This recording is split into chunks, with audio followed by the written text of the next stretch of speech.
पिछले क्लास में हम आपको बताए थे फिजिक्स का बेसिक कंसेप्ट कि किसी भी सूत्र की सहायता से आप परिभाषा तथा उसका मात्रक कैसे ज्ञात करते हैं। तो चलते हैं अगले क्लास के तरफ। तो आज आपको हम बताएंगे क्लास 12 का फिजिक्स का पहला लेसन वैद्युत आवेश तथा वैद्युत क्षेत्र, इलेक्ट्रिक चार्ज एंड फील्ड्स। तो इसमें सबसे पहले आपको हम बताएंगे वैद्युत आवेश किसे कहते हैं, आवेश कैसे उत्पन्न होता है। तो यहाँ पर आप देख सकते हो वैद्युत आवेश का सबसे पहले आपको हम परिभाषा बताते हैं। तो वैद्युत आवेश का परिभाषा क्या होगा, जब दो भिन्न भिन्न पदार्थों को आपस में रगड़ते हैं तो अनेक पदार्थों में हल्की वस्तुओं में जैसे बाल, तिनकों, कागज के टुकड़ों आदि को अपनी ओर आकर्षित करने का गुण आ जाता है। पदार्थ में उत्पन्न इस गुण को ही वैद्युत आवेश कहते हैं। अर्थात जब आप दो पदार्थ लोगे और उसको आपस में जब आप रगड़ते हो तभी उन पदार्थ पर आवेश उत्पन्न होता है। जैसे आप छोटे में किए होंगे कि पेन से या पेंसिल से अपने बाल पर रगड़कर और कागज़ के छोटे छोटे टुकड़ों के पास लेके जाते होंगे तो कागज़ के छोटे टुकड़ों क्या होते थे कि उस पेन के तरफ या पेंसिल के तरफ आकर्षित हो जाते थे।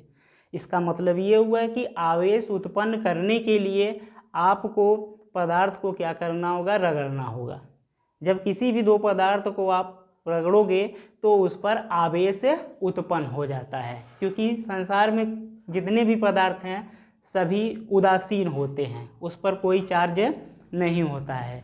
जब आप पदार्थ को रगड़ते हो तो एक पदार्थ में से इलेक्ट्रॉन निकलकर दूसरे पदार्थ पर आ जाता है। अर्थात जिस पदार्थ में से इलेक्ट्रॉन निकलता है उसमें इलेक्ट्रॉन की कमी हो जाती है। अर्थात जब इलेक्ट्रॉन की कमी होगी तो वह पदार्थ क्या हो जाएगा, धनावेशित हो जाएगा।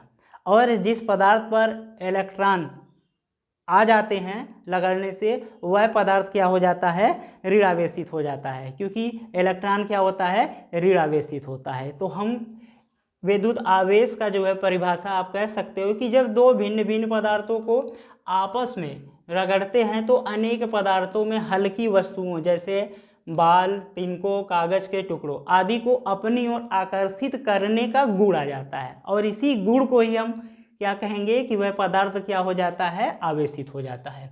तो आगे चलते हैं, आगे है आवेशों के प्रकार।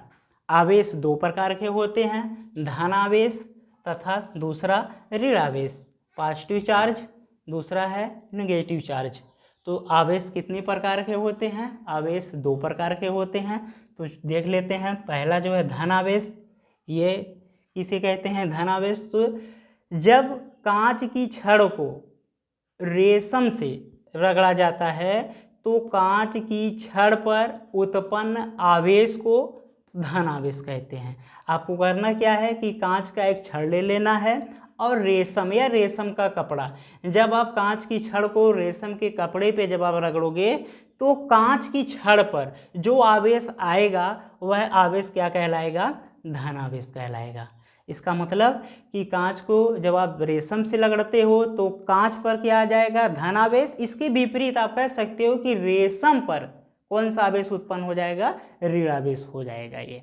तो इसी प्रकार आप दूसरा देख सकते हो ऋणावेश। तो ऋणावेश किसे कहते हैं, जब रबड़ की छड़ को फर से रगड़ा जाता है तो रबड़ की छड़ पर उत्पन्न आवेश को ऋण आवेश कहते हैं। इसका मतलब अब आपको क्या करना है, इस आवेश के लिए रबड़ की छड़ को किस पे रगड़ना है, फर एक प्रकार का पदार्थ होता है जो रेशम टाइप्स का ही होता है। तो जब आप रबड़ को फर से जब आप रगड़ते हो तो रबड़ पर जो आवेश आएगा वह आवेश कैसा कहलाएगा, ऋण आवेश कहलाएगा। इसका मतलब यह हुआ कि छड़ पर, कौन से छड़ पर, रबड़ की छड़ पर ऋण आवेश होगा। और किससे हम रगड़ रहे हैं, फर पर, तो फर पर कौन सा आवेश हो जाएगा, धन आवेश हो जाएगा। तो इसका मतलब ये हुआ है कि आवेश उत्पन्न कैसे होता है, जब आप किसी दो भिन्न भिन्न पदार्थों को आपस में रगड़ते हो तो उन पर आवेश उत्पन्न हो जाता है। जिस पदार्थ में से इलेक्ट्रॉन निकलेगा उस पदार्थ पर धनावेश होगा और जिस पदार्थ पर इलेक्ट्रॉन जाएगा वह पदार्थ ऋण आवेशित हो जाता है। तो आगे चलते हैं आवेश के गुण। तो आवेश के गुण जान लेते हैं कि आवेश के गुण क्या होते हैं। तो सबसे पहले देखते हैं समान आवेश एक दूसरे को प्रतिकर्षित करते हैं। यदि दो समान आवेश हैं, जैसे दोनों आवेश अगर क्या हो प्लस प्लस, तो ये एक दूसरे को क्या करेंगे, प्रतिकर्षित करेंगे।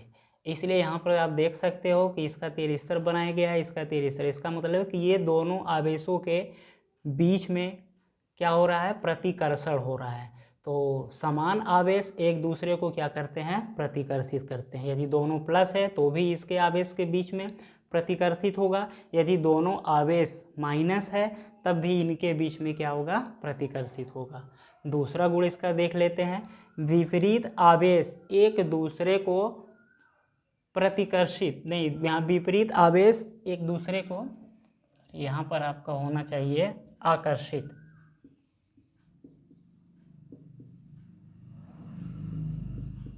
आकर्षित करते हैं। तो यहाँ पर आप देख सकते हो कि विपरीत आवेश एक दूसरे को आकर्षित करते हैं। इसका मतलब एक प्लस आवेश ले लो और दूसरा कौन सा आवेश, माइनस आवेश, तो इसके बीच में क्या होगा, आकर्षित होगा। ये दोनों आवेश क्या करेंगे, एक दूसरे की ओर आएंगे, आकर्षित होंगे। तो इसलिए दूसरा क्या है कि विपरीत आवेश एक दूसरे को आकर्षित करते हैं। तीसरा गुण इसका देख लेते हैं, धन आवेश पर इलेक्ट्रॉनों की कमी होती है। कहने का मतलब है कि धन आवेश, अभी आपको हम बताएं धन आवेश किसे कहते हैं, कि जब उस पदार्थ में से इलेक्ट्रॉन निकल जाते हैं। और ये निकलते कब हैं, जब दो पदार्थ को आपस में रगड़ा जाता है तो एक पदार्थ में से इलेक्ट्रॉन निकलकर दूसरे पदार्थ पे चले जाते हैं। तो जिस पदार्थ में इलेक्ट्रॉनों की कमी होगी वह आवेश कैसा होगा, धन आवेश होगा। इसलिए धन आवेश पर इलेक्ट्रॉनों की कमी होती है। और अगला देख सकते हो इसका चौथा गुण क्या होगा कि ऋण आवेश पर इलेक्ट्रॉनों की अधिकता होती है। इसका मतलब कि ऋण जो आवेश है इस पर इलेक्ट्रॉन क्या होंगे, आएंगे। वह पदार्थ होगा कि जिस पर इलेक्ट्रॉन जब आएगा तो वह पदार्थ कैसा हो जाएगा, ऋण आवेश। इसलिए ऋण आवेश पर इलेक्ट्रॉनों की अधिकता होगी।